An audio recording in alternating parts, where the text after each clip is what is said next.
We will start the next topic of water chapter, that is water as universal solvent.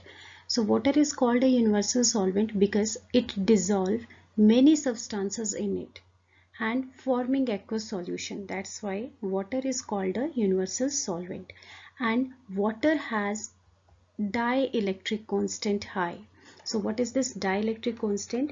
Dielectric constant means one substance will reduce the another substance ability. Which ability? Electrostatic forces of attraction ability. That is called a dielectric constant. Let's take a one example. This is a water, and when we dissolve any substance in water,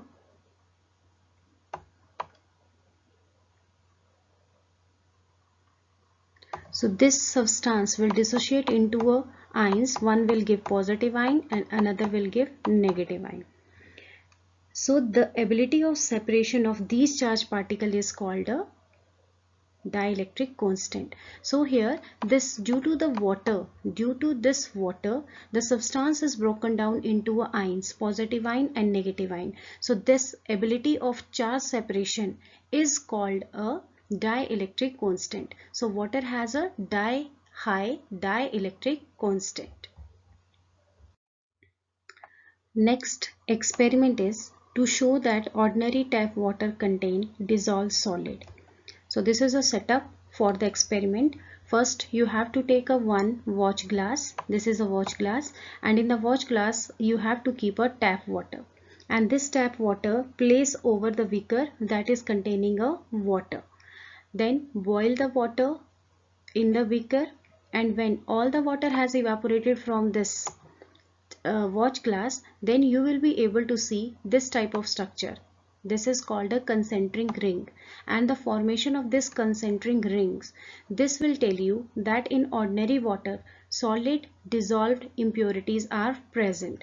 So by this experiment we can know that in a ordinary tap water that contain a dissolved solid. So this is all about the experiment.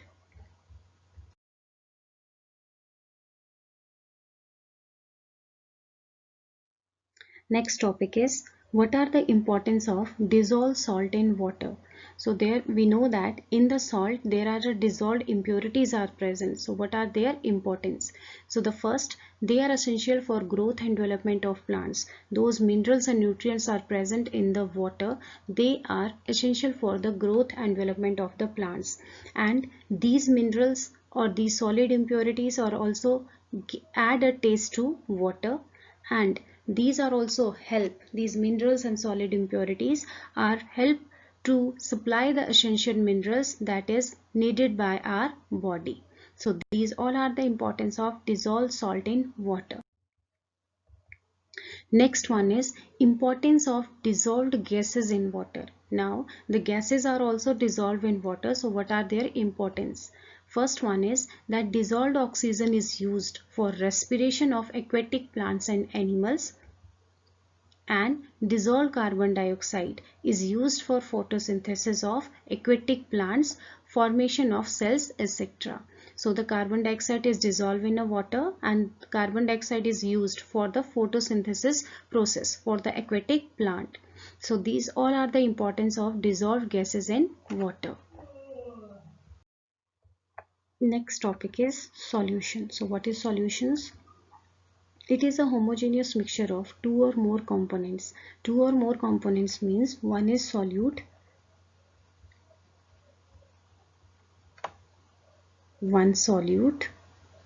and another one is a solvent.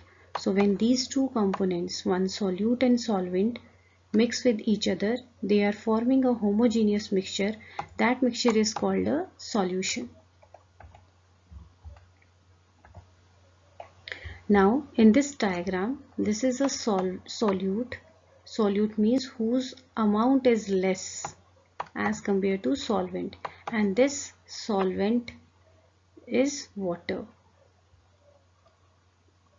So now here we have two component, one solute and another one is a water. So the solute is dissolving in a solvent, and when these solute and solvent are mixed together, they are forming a homogeneous mixture. That mixture is called a solution. Solid solution. So what is solid solution? A homogeneous solution of a solid into another solid is called a solid solution. Means when both the solute and solvent are in solid form, that solution is called a solid solution. And the best example is a brass.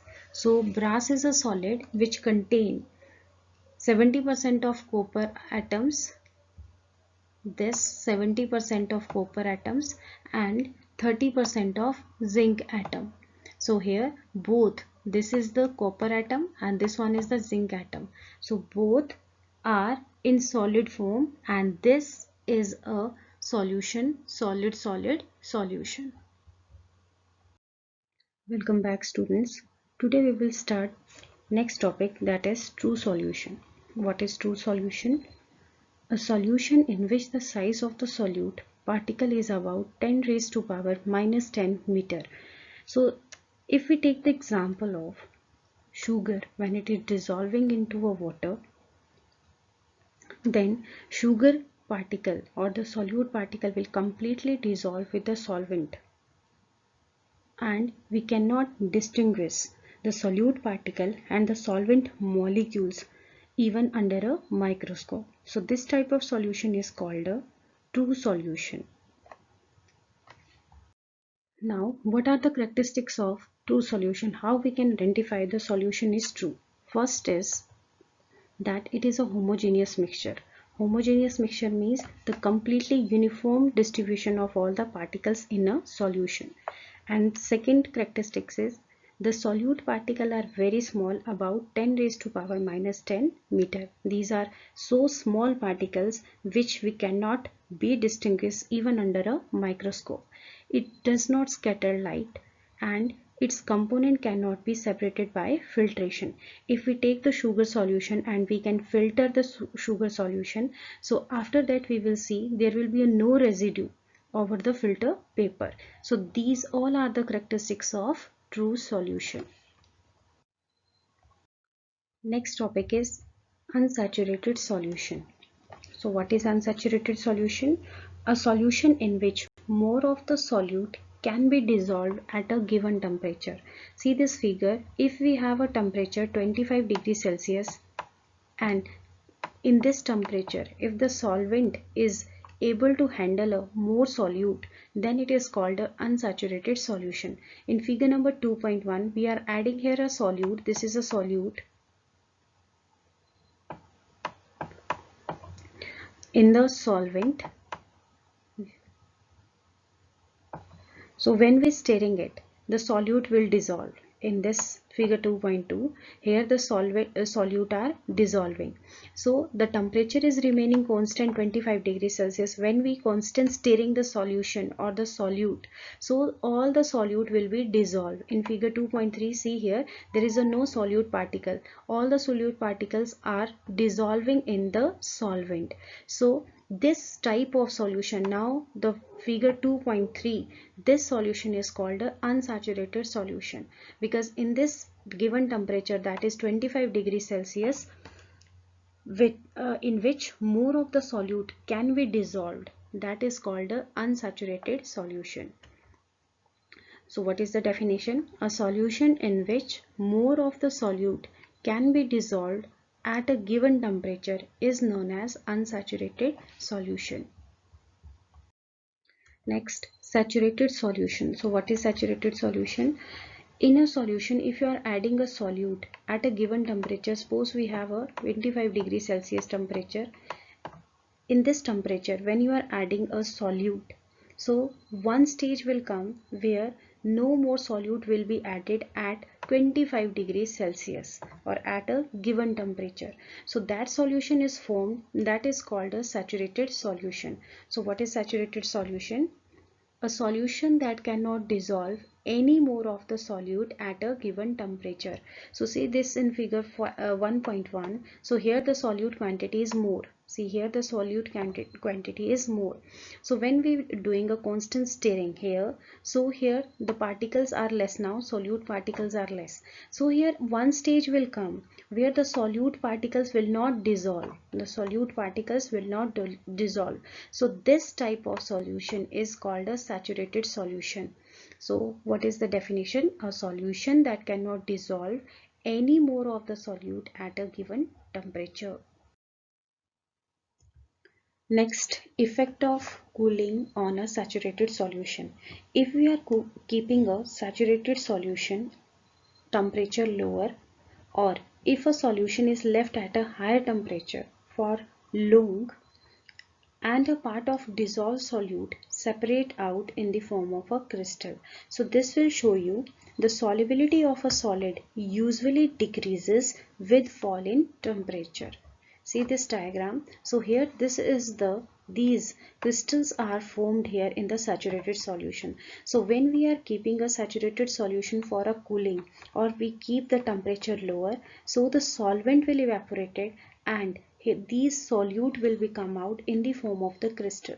So this will tell you the effect of cooling on a saturated solution. So here we know now the solubility of a solid decreases with fall in temperature. When you have a saturated solution, and you know that in the saturated solution the solute particles are settled down.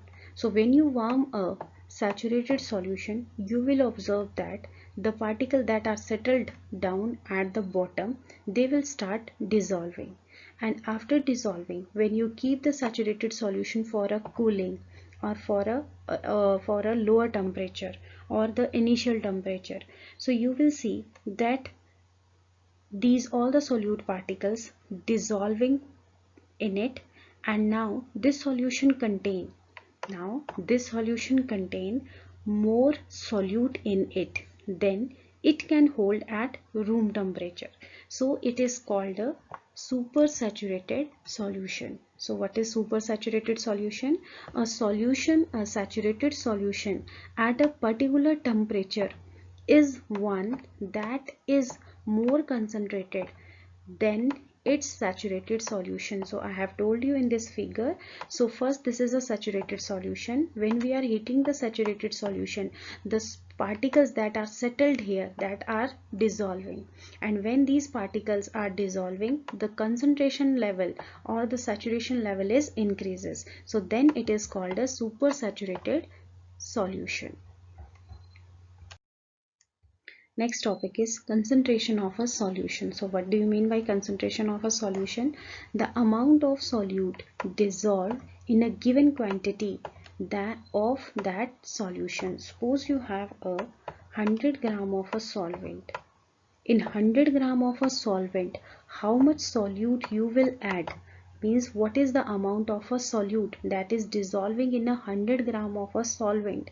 That amount is called a concentration of a solution, and we know that solution is made up of a solute plus solvent. So it can be expressed, or the concentration of a solution can be expressed by mass percentage or by volume percentage. Now how to calculate mass percentage? So mass percentage can be calculated by this formula: mass of solute divided by mass of solution, and we know that solution is made up of a solvent plus solute into 100, and mass percentage is mostly used when solute is solid and the solvent is liquid. See here, this is the numerical. If 10 gram of a solid chloride is sodium chloride is added to 90 gram of water, so here water is a liquid and sodium chloride is a solid. So you have to calculate here mass percentage. So apply this formula. So what is the mass of solute is given? So we know that here the less quantity is a solute. So this is given at 10 gram. So we will write here 10 gram, and now divided by mass of solution. So mass of solution is solvent plus solute. So solvent, what is given? 90, and the solute is given to you 10 into 100. So after calculation, we will get here mass percentage, that is 10%. So what is the mass percentage now? So it is defined the mass of a solid solute. So what is the mass of solid solute come now? 10 gram. Solute in grams, that is present in 100 gram of the solution. So this is called a mass percentage. Next topic is solubility. So what is solubility? Solubility means at a given temperature. Suppose you have a temperature 25 degrees Celsius. At a given temperature, maximum amount of a solute will be dissolved in 100 gram of a water and forming a saturated solution. So that maximum amount of a solute that is dissolving in 100 gram of a water at a given temperature, that is called solubility. That is called solubility. So what is the definition of solubility? It is the maximum amount of solute in gram which can be dissolved in 100 gram of solvent to form a saturated solution at that temperature. Let's take example here. Now here at 0 degrees Celsius, copper sulfate is dissolving in 50 gram. How much? That solubility is 7.15 gram. So this is the maximum solubility in 50 gram of water at this temperature. So this is called a solubility of copper sulfate. What are the factors that affecting solubility? First one is size of solute particle. If the size of the solute particle is small, it will get a large surface area, and due to the large surface area, these small particles are exposed to the solvent more, and therefore greater is the solubility of that solute. Next one is stirring. So in the case of the stirring will increase the rate of formation of solution. And the next one is temperature. So in the case of the temperature, the solubility of a gas in a liquid always decreases with rise in temperature. So when the temperature rises, the solubility of a gas decreases. This is the reason the boiling water have flat taste, because when we heated a water, the gases that is present in the water that are escape out and the taste become flat. So the solubility of a gas in a liquid always decreases when we increases a temperature, and the solubility of most the solid in water increases. Solubility of most of the solid in water, it increases when we rise the temperature. When temperature rises in the solid, solubility of most solid will also increases. But when the temperature increases, the solubility of the gases decreases. So these three factors affecting solubility. What is solubility curve? If we see this graph is between solubility and temperature. Now in the y-axis solubility and in the x-axis temperature is there. So when we raise the temperature, the solubility of, as we increases the temperature, the solubility of calcium sulfate decreases. Here this is the curve, and here the curve shows the solubility decreases in the case of calcium sulfate. If we see the sodium nitrate, then we see the potassium nitrate. So in this case, when we increases the temperature, the solubility of potassium nitrate and sodium nitrate increases. So this type of representation, or the line graph that plot changes in solubility of a solute in a solvent against changes temperature. So this type of representation is called a solubility curve. So what is the solubility curve?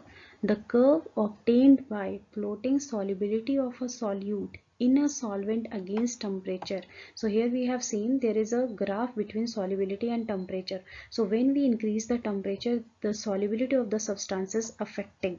So in this case, in the calcium sulfate, the solubility decreases when we increase in the temperature, And in the case of potassium nitrate, sodium nitrate, potassium bromide, here when we increase the temperature, so solubility also increases. So the solubility which is plotted in the curve, so that is called a solubility curve. So what are the applications of solubility curve? First, it is compare the solubilities of different substances at the given temperature. So first we are able to see, or we are able to compare the solubilities of different substances at a given temperature. Second one, it is used to calculate the solubility of a given substance at a given temperature. So with the help of the graph, we can easily calculate the solubility of a substance at a given temperature. So these all are the applications of solubility curve. Next topic is anomalous solubility. So what is anomalous solubility? The salts whose solubility first increases and then decreases with rise in temperature. Let's take the example Glauber salt. Glauber salt formula is Na2SO4 dot 10 molecule of water. So this is the formula of Glauber salt. So we will plot a graph here. In the x-axis we are taking a temperature, and in the y-axis we are taking solubility.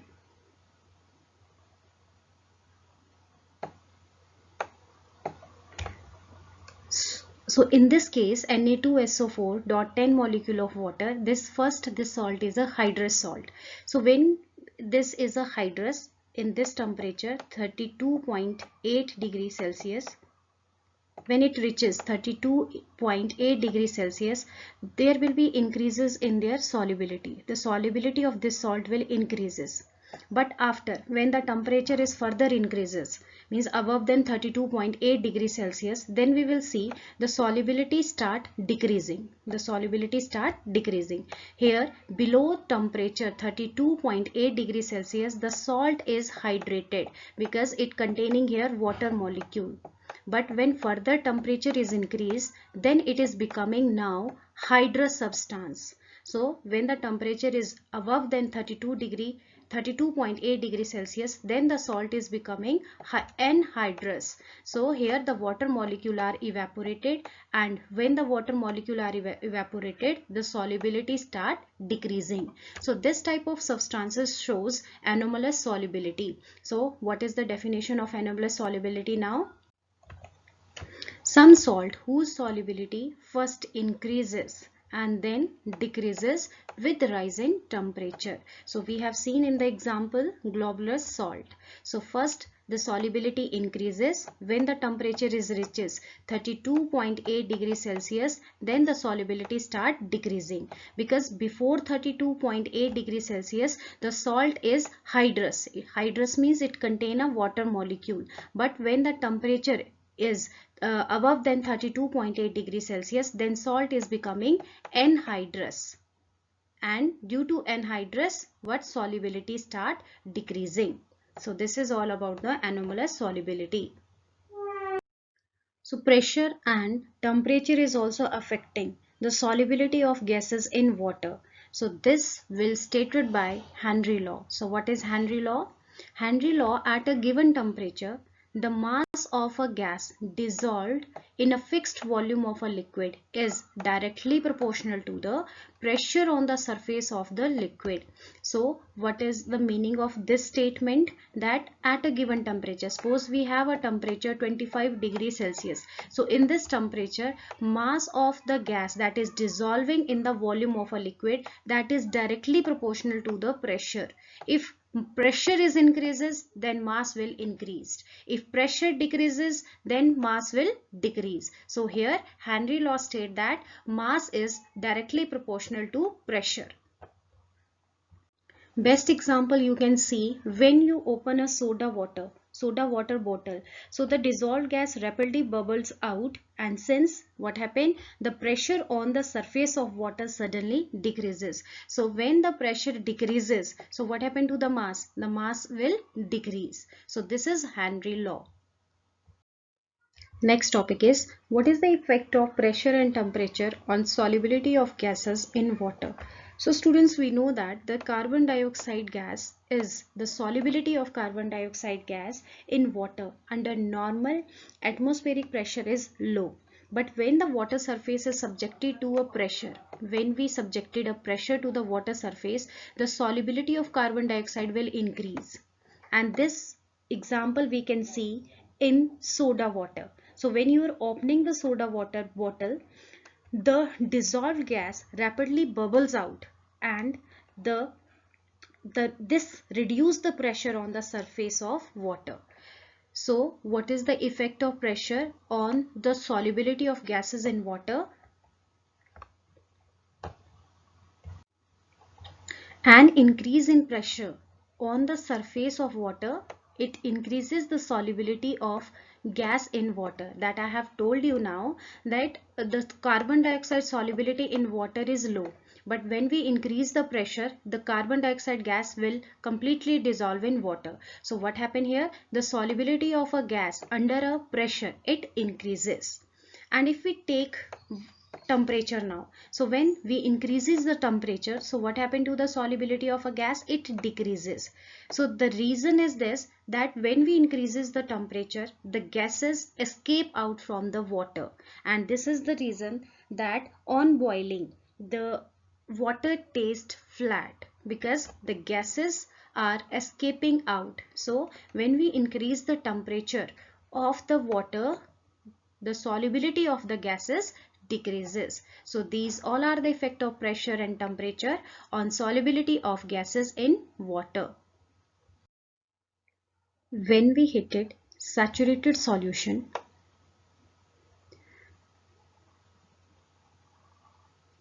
and then it is allowed to cool, the solvent evaporated, you observe something is formed. This is known as crystal. So what is crystal? A crystal is a homogeneous solid of definite geometrical shape. This is the crystals of NaCl. This is the crystal of NaCl, and it is a homogeneous solid and have a definite geometrical shape. So this is a cubic shape. So when these symmetrical arranged smooth plane, these are the planes now. So when these arranged smooth plane surfaces which meet and forming a sharp edges, so this is called a crystal. So what is a crystal now? The crystal is a homogeneous solid of definite geometrical shape, and the process through which crystals are formed, that is called crystallization. The process through which crystals are formed, that are called crystallization. So now this is a hot saturated solution, and this hot saturated solution allowed for a cool. The solvent will evaporate and you will observe that something is produced, and this is called a what? Crystal. And whole this process formation of the crystal, that process is called a crystallization. So how the crystals are formed? First we are taking a hot saturated solution, then we are keeping for a cooling or for the slow evaporation, then the crystals are formed. So this is about the crystallization. So what is the definition? Crystallization is a process by which crystal of a substance are obtained by cooling a hot saturated solution. So this is all about the crystallization. In laboratory, crystals may be obtained by following method: by cooling a hot saturated solution, by slowly evaporating a saturated solution. When evaporation will take place, the solute will left and solute will come out in the form of the crystal. By cooling a fused mass means if we are taking a NaCl example, if we are taking NaCl crystals, so when NaCl crystals are heated, it converted into a fused mass, and by cooling again the crystals will formed. And by sublimation. So these all are the method through which we